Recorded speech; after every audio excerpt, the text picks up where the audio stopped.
यही नहीं कि हमें बारहा रुलाया गया।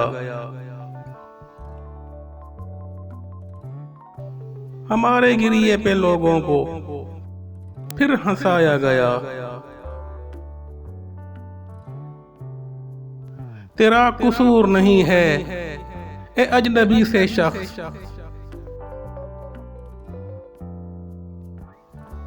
कि हमको तेरे जरिए से आजमाया गया।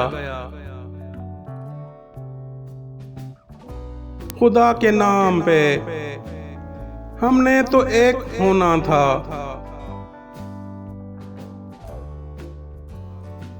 खुदा के नाम पे लेकिन हमें लड़ाया गया।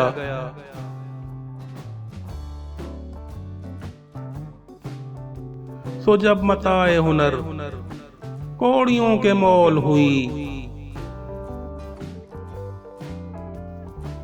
हमारे जैसों को बाजार ला बिठाया गया। वही सितम के कोई शहरे दिल उजाड़ के फिर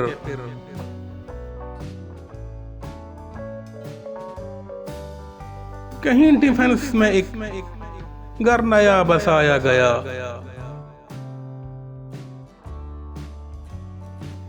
सहेलियों ने उसे छेड़ ही बना डाला।